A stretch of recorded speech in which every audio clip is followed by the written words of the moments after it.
ವಿದ್ಯಾರ್ಥಿಗಳೇ, ನಾನು ಡಾಕ್ಟರ್ ಬಸವರಾಜ ನಕ್ಕಿ, ಇತಿಹಾಸದ ಸಹ ಪ್ರಾಧ್ಯಾಪಕರು, ಸರ್ಕಾರಿ ಪ್ರಥಮ ದರ್ಜೆ ಕಾಲೇಜ್ ದಾಂಡೇಲಿ. ಇಂದು ನಾನು ನಿಮಗೆ ಕರ್ನಾಟಕ ವಿಶ್ವವಿದ್ಯಾಲಯ ಪ್ರಥಮ BA ಸೆಮೆಸ್ಟರ್ನ ಭಾರತೀಯ ಇತಿಹಾಸ ಇದರ 14ನೇ ಅವಧಿ ಮೂಲಾಧಾರಗಳಲ್ಲಿ ಸಾಹಿತ್ಯಿಕ ಮೂಲಾಧಾರಗಳು, ಅವುಗಳ ಮಹತ್ವ ಮತ್ತು ದೇಶೀಯ ಸಾಹಿತ್ಯ ಮೂಲಾಧಾರಗಳ ಕುರಿತು ವಿಷಯವನ್ನು ಹಂಚಿಕೊಳ್ಳಿಕ್ಕೆ ಇಷ್ಟಪಡ್ತೇನೆ. ಸೊ ತಮಗೆಲ್ಲ ಗೊತ್ತಿದೆ, ಇತಿಹಾಸವನ್ನು ಬರಿಬೇಕಾದರೆ ಕಡ್ಡಾಯವಾಗಿ ಪುರಾತತ್ವ ಮೂಲಾಧಾರಗಳು ಮತ್ತು ಸಾಹಿತ್ಯಿಕ ಮೂಲಾಧಾರಗಳು ಬೇಕು.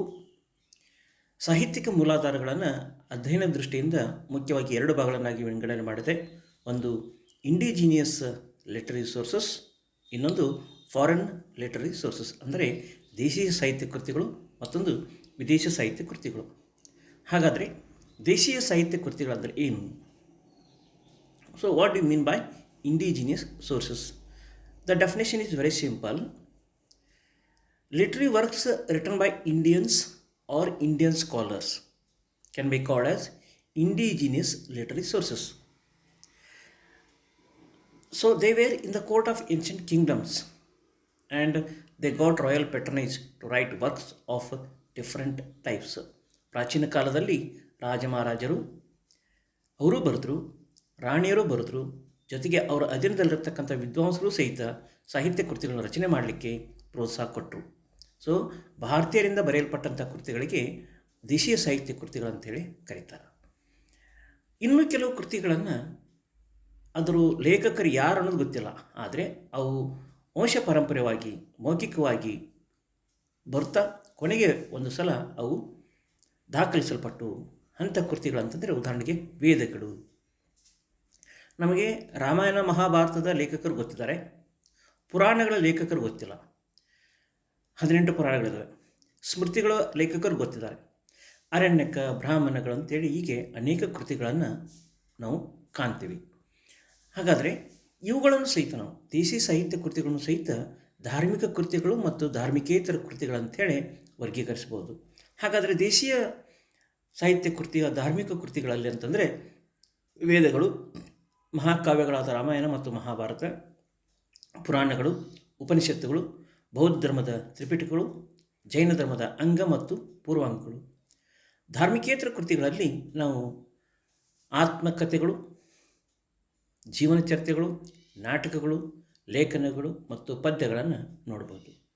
ಹೀಗಾದರೆ ನಾವು ಅವುಗಳ ಮಹತ್ವವನ್ನು ತಿಳಿಯೋದಾದರೆ, the study of literary source helps us to know the genesis and growth of the script. They throw light on the genesis and growth of different languages in India. Literary sources throw light on religious condition, economic condition, social condition, administration and political condition of the past.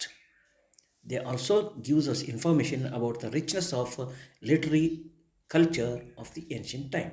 ಅಂದರೆ ಸಾಹಿತ್ಯ ಕೃತಿಗಳನ್ನು ಅಧ್ಯಯನ ಮಾಡೋದರಿಂದ ನಮಗೆ ಅದರ ಲಿಪಿ ಯಾವ ರೀತಿ ಬೆಳವಣಿಗೆ ಆಯಿತು, ಅದರ ಸಾಹಿತ್ಯ ಬೇರೆ ಬೇರೆ ಭಾಷೆಗಳಲ್ಲಿ ಅದರ ಸಾಹಿತ್ಯ ಯಾವ ರೀತಿ ಉಗಮ ಆಯಿತು ಮತ್ತು ಬೆಳವಣಿಗೆ ಆಯಿತು, ಜೊತೆಗೆ ಪ್ರಾಚೀನ ಕಾಲದ ಧಾರ್ಮಿಕ, ಆರ್ಥಿಕ, ಸಾಮಾಜಿಕ, ಆಡಳಿತ ಮತ್ತು ರಾಜಕೀಯ ವಿಷಯಗಳನ್ನು ಸಹಿತ ತಿಳ್ಕೊಳ್ಳಿಕ್ಕೆ ಸಹಾಯ ಮಾಡ್ತದೆ. ಜೊತೆಗೆ ಭಾರತ ದೇಶದ ಸಾಹಿತ್ಯದ ಶ್ರೀಮಂತಿಕೆಯನ್ನು ಸಹಿತ ನಾವು ಸಾಹಿತ್ಯ ಕೃತಿಗಳಿಂದ ತಿಳಿದುಕೊಳ್ಳಬಹುದು. ಹಾಗಾದರೆ ವೇದಗಳ ಬಗ್ಗೆ ಈಗ ನಾವು ತಿಳಿದುಕೊಳ್ಳೋಣ. ಹಾಗಾದರೆ ಕೆಲವು ಮಹತ್ವದ ದೇಶೀಯ ಸಾಹಿತ್ಯ ಕೃತಿಗಳನ್ನು ನೋಡೋದಾದರೆ, ಮೊದಲನೆಯದಾಗಿ ವೇದಗಳು. There are 4 types of Vedas. They are Rigveda, Yajurveda, Atharvanaveda and Samaveda. ಇವುಗಳಲ್ಲಿ Rigveda is the oldest Veda. It has 1028 shlokas divided into 10 chapters. The famous Gayatri mantra is in the 3rd ಮಂಡಲ. 9th mandala is completely devoted to Soma. 10th mandala explains the Varna system. ಅದೇ ರೀತಿಯಾಗಿ Yajurveda. Yajurveda is the knowledge of melodies for chanting.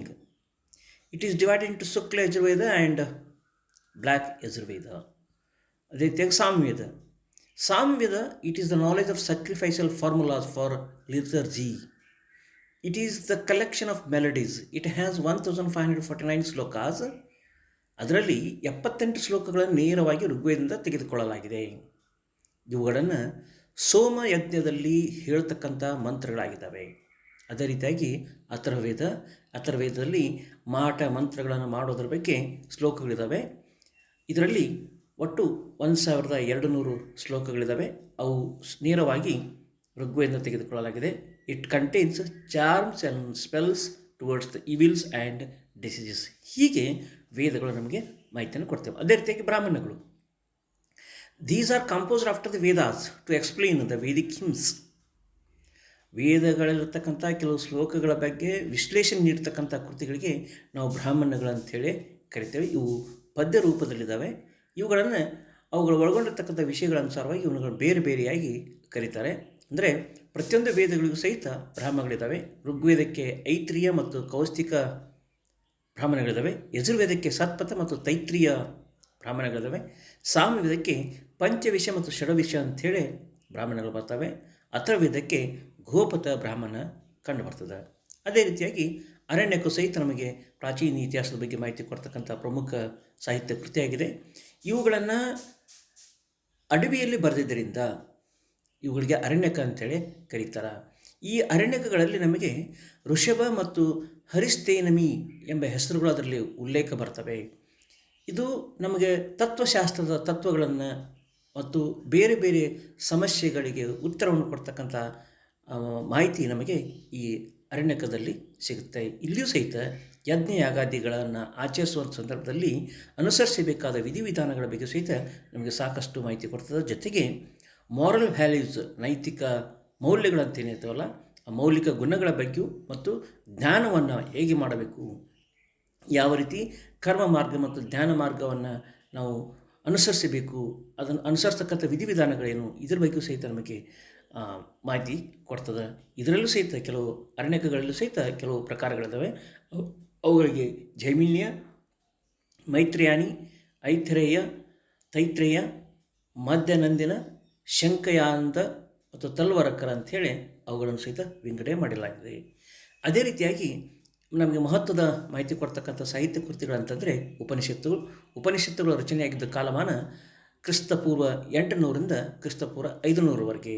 ಇಲ್ಲಿ ಉಪನಿಷತ್ತುಗಳಲ್ಲಿ ಮುಖ್ಯವಾಗಿ 2 ಶಬ್ದ ನಮಗೆ ಕಂಡು ಬರ್ತದೆ. ಉಪ ಅಂತಂದರೆ ಕುಳಿತುಕೋ, ನಿಷೇಧ ಅಂತಂದರೆ ಒಂದು ಜ್ಞಾನವನ್ನು ಸಂಪಾದನೆ ಮಾಡು, ಒಂದು ರಹಸ್ಯವಾದ ಜ್ಞಾನವನ್ನು ಸಂಪಾದನೆ ಮಾಡು ಅಂತೇಳಿ.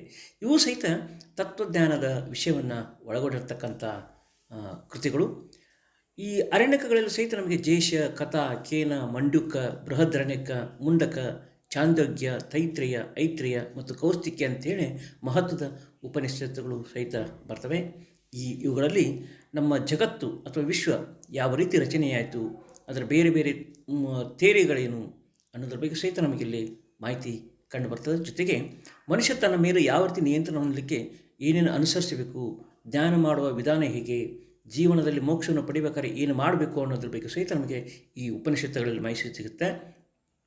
ಸತ್ಯಮೇವ ಜಯತೆ ಎಂಬ ವೇದವಾಕ್ಯದ ಶಬ್ದ ನಮಗೆ ಮುಂಡಕ ಉಪನಿಷತ್ತಿನಿಂದ ಆಯ್ದುಕೊಳ್ಳಲಾಗಿದೆ. ಅದರಲ್ಲಿ ಅದು ನಮಗೆ ಕಂಡು ಬರ್ತದೆ.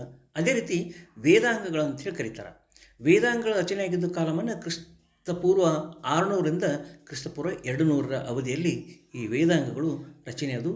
ಅವುಗಳಲ್ಲಿ ಮುಖ್ಯವಾಗಿ ಶಿಕ್ಷ, ಕಲ್ಪ, ವ್ಯಾಕರಣ, ನಿರುಕ್ತ, ಜ್ಯೋತಿಷ್ಯ, ಛಾಂದ ಅಂಥೇಳಿ ನಮಗೆ ಈ ರೀತಿ ವೇದಾಂಗಗಳು ಕಂಡು ಬರ್ತವೆ. ಅದೇ ರೀತಿಯಾಗಿ ಸೂತ್ರಗಳು ಸಹಿತ ಕಲ್ಪಸೂತ್ರ ಅಂಥೇಳಿ ಬರ್ತದೆ. ಕಲ್ಪಸೂತ್ರ ಜೊತೆಗೆ ನಮಗೆ ಕವಿಶಿಕಿ ಸೂತ್ರ ಅಂಥೇಳಿ ಬರ್ತದೆ, ಸುಳ್ಯ ಸೂತ್ರ ಅಂಥೇಳಿ ಬರ್ತದೆ. ಸುಳ್ಯ ಸೂತ್ರದಲ್ಲಿ ನಮಗೆ ಈ ಯಜ್ಞ ಯಾಗಾದಿಗಳ ಬಗ್ಗೆ ಮಾಡೋದ್ರ ಬಗ್ಗೆ ನಮಗೆ ಸಿಗುತ್ತೆ. ಕವಿಶಿಕಿ ಸೂತ್ರದಲ್ಲಿ ನಮ್ಮ ಔಷಧಿ ಶಾಸ್ತ್ರದ ಬಗ್ಗೆ ಮತ್ತು ಅವುಗಳ ಪರಿಹಾರದ ಬಗ್ಗೆ ಮಾಹಿತಿ ಕೊಡ್ತದೆ. ಸೂತ್ರಗಳಲ್ಲಿ ಕಲ್ಪಸೂತ್ರ ಅಂತೇಳಿ ಇದು ಭಾಳ ಪ್ರಸಿದ್ಧವಾದದ್ದು. ಇದರಲ್ಲಿ ಮುಖ್ಯವಾಗಿ 3 ಪ್ರಕಾರಗಳು ಬರ್ತವೆ. ಇಲ್ಲೂ ಸಹಿತ ಯಜ್ಞ ಯಾಗಾದಿಗಳನ್ನು ಮಾಡೋದ್ರ ಬಗ್ಗೆ, ಜೊತೆಗೆ 4 ಆಶ್ರಮಗಳಾದಂಥ ಬ್ರಹ್ಮಚರ್ಯ, ಗೃಹಸ್ಥ, ವಾನಪ್ರಸ್ಥ, ಸನ್ಯಾಸ ಮತ್ತು ಇದ್ರ ಬಗ್ಗೆ ಸಹಿತ ಇಲ್ಲಿ ಸಾಕಷ್ಟು ಮಾಹಿತಿ ಸಿಗುತ್ತೆ. ಜೊತೆಗೆ ಧರ್ಮಸೂತ್ರದಲ್ಲಿ ನಮಗೆ ಸಾಮಾಜಿಕ ಜೀವನವನ್ನು ತಿಳ್ಕೊಳ್ಳಿಕ್ಕೆ ಮತ್ತು ಕೋಡ್ ಆಫ್ ಕಾಂಡಕ್ಟ್, ಒಂದು ನೈತಿಕ ಮಟ್ಟ ಅಥವಾ ಒಂದು ನೈತಿಕ ನೀತಿ ಅಂತೇನಿರ್ತವಲ್ಲ, ಆ ನೀತಿಯನ್ನು ಯಾವ ರೀತಿ ಅನುಸರಿಸಬೇಕು ಮತ್ತು ಧಾರ್ಮಿಕ ಆಚರಣೆಗಳು ಯಾವುವು ಅನ್ನೋದ್ರ ಬಗ್ಗೆ ಸಹಿತ ನಮಗೆ ಸಾಕಷ್ಟು ಮಾಹಿತಿ ಸಿಗ್ತವೆ. ಇದರ ಜೊತೆಗೆ ನಮ್ಮಲ್ಲಿ 18 ಪುರಾಣಗಳಿದ್ದಾವೆ. ಈ ಪುರಾಣಗಳಲ್ಲಿ ಕೆಲವು ಮಾತ್ರ ನಮಗೆ ಐತಿಹಾಸಿಕ ಮಾಹಿತಿಯನ್ನು ಕೊಡ್ತವೆ. ಪುರಾಣಗಳಂತಂದರೆ ಅದರಲ್ಲಿ ಮತ್ಸ್ಯ ಪುರಾಣ ಬರ್ತದೆ, ವಾಯುಪುರಾಣ, ವಿಷ್ಣು ಪುರಾಣ, ಬ್ರಹ್ಮಾಂಡ, ಶಿವ, ಅಗ್ನಿ ಪುರಾಣ, ಯಾಮನ ಪುರಾಣ, ಕುರ್ಮ, ಗರುಡ, ಭಾಗವತ, ನಾರದ, ಮಾರ್ಕಂಡೇಯ, ಸ್ಕಂದ, ಬ್ರಹ್ಮ, ಪದ್ಮ, ಭವಿಷ್ಯ, ಹೀಗೆ ಈ ಎಲ್ಲ ಪುರಾಣಗಳಲ್ಲಿ ನಮಗೆ ಕೇವಲ 5 ಪುರಾಣಗಳು ಮಾತ್ರ ಐತಿಹಾಸಿಕ ಮಾಹಿತಿಯನ್ನು ಕೊಡ್ತವೆ. ಇವು ಮೌರ್ಯರು, ಶಿಶುನಾಗ, ಗುಪ್ತ, ಆಂಧ್ರ ಈ ಮುಂತಾದ ವಂಶಗಳ ಬಗ್ಗೆ ನಮಗೆ ಮಾಹಿತಿ ಕೊಡ್ತಕ್ಕಂಥ ವಿಷಯ ಈ ಪುರಾಣಗಳಲ್ಲಿ ನಮಗೆ ಕಂಡುಬರ್ತದೆ. ಅದೇ ರೀತಿ ರಾಮಾಯಣ ಮತ್ತು ಮಹಾಭಾರತ, ನಿಮ್ಗೆ ಗೊತ್ತದ ರಾಮಾಯಣ ಮತ್ತು ಮಹಾಭಾರತಗಳಿಗೆ ನಾವು ಮಹಾಕಾವ್ಯಗಳಂತೇಳಿ ಕರಿತೀವಿ. ರಾಮಾಯಣವನ್ನು ಆದಿಕಾವ್ಯ ಅಂತೇಳಿ ಕರೀತಾರೆ. ಇದರಲ್ಲಿ ಒಟ್ಟು 24,000 ಶ್ಲೋಕಗಳಿವೆ ಮತ್ತು 7 ಖಂಡಗಳಿದ್ದಾವೆ.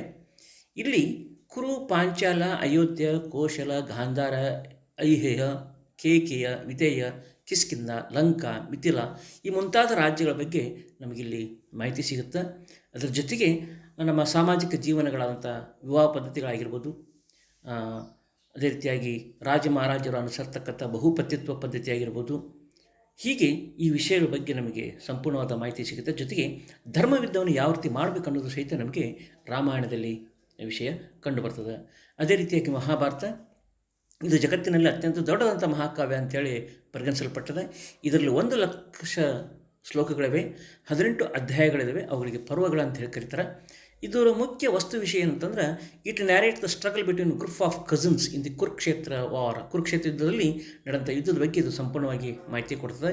ಇಲ್ಲಿ ಸಹಿತ ನಮಗೆ ನಾವಿಲ್ಲಿ ತನಕ ಅಶ್ವಮೇಧ ಯಜ್ಞ, ರಾಜಶ್ವ ಯಜ್ಞದ ಬಗ್ಗೆ ಮಾತ್ರ ಮಾಹಿತಿ ಕೇಳಿದ್ವಿ. ಇಲ್ಲಿ ಹಾವಿಗೂ ಸಹಿತ ಯಜ್ಞವನ್ನು ಮಾಡ್ತಾಯಿದ್ರು ಅನ್ನೋದ್ರ ಬಗ್ಗೆ ಸಹಿತ ನಮಗೆ ಮಾಹಿತಿ ಕಂಡು ಬರ್ತದೆ.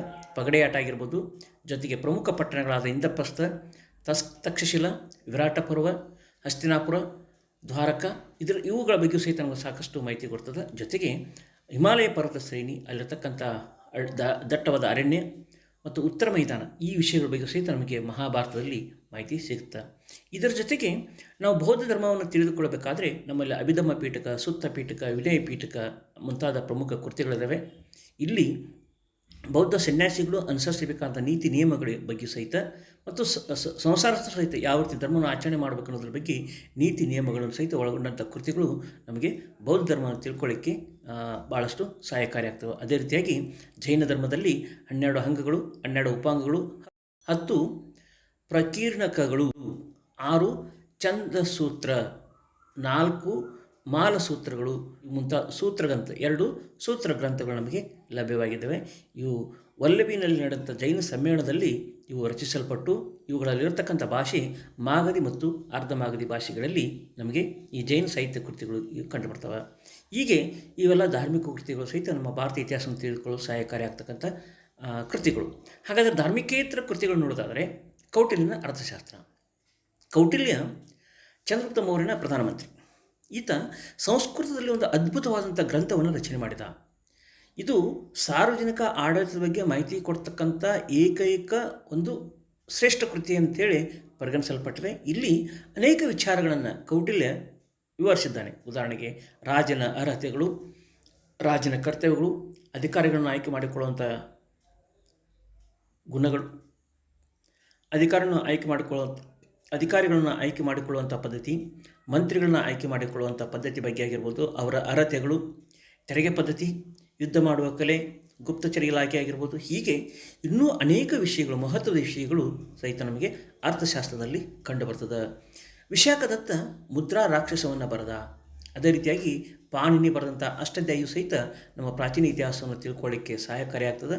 ನಮ್ಮ ದಕ್ಷಿಣ ಭಾರತದ ತಮಿಳುನಾಡಿನಲ್ಲಿರ್ತಕ್ಕಂಥ ಸಂಗಮ್ ಲಿಟ್ರೇಚರ್ ಅಥವಾ ತಮಿಳುನಾಡಿನ ರಚನೆಯಾದಂಥ ಸಂಗಮ್ ಲಿಟ್ರೇಚರ್ ಇದೆಯಲ್ಲ, ಇದು ಸಹಿತ ಈ ಪಲ್ಲವರ ಬಗ್ಗೆ ಸಹಿತ ನಮಗೆ ಮಾಹಿತಿ ತಿಳ್ಕೊಳ್ಳಿಕ್ಕೆ, ಇತಿಹಾಸವನ್ನು ತಿಳ್ಕೊಳ್ಳಿಕ್ಕೆ, ಪಲ್ಲವರ ಇತಿಹಾಸವನ್ನು ತಿಳ್ಕೊಳ್ಳಿಕ್ಕೆ ನಮಗೆ ಸಂಗಮ್ ಲಿಟ್ರೇಚರ್, ಸಂಗಮ ಸಾಹಿತ್ಯ ಇದು ಸಹಿತ ನಮಗೆ ಸಹಾಯಕಾರಿಯಾಗ್ತದೆ ಅಂತೇಳಿ ಹೇಳ್ಬೋದು. ಹೀಗೆ ಧಾರ್ಮಿಕೇತರ ಕೃತಿಗಳು ಸಹಿತ, ಧಾರ್ಮಿಕ ಕೃತಿಗಳು ಪ್ರಾಚೀನ ಇತಿಹಾಸವನ್ನು ರಚನೆ ಮಾಡುವಲ್ಲಿ ಅತ್ಯಂತ ಮಹತ್ವದ ಪಾತ್ರವನ್ನು ವಹಿಸಿದ್ದಾವೆ ಅಂತೇಳಿ ನಮಗೆ ಕಂಡು ಬರ್ತವೆ.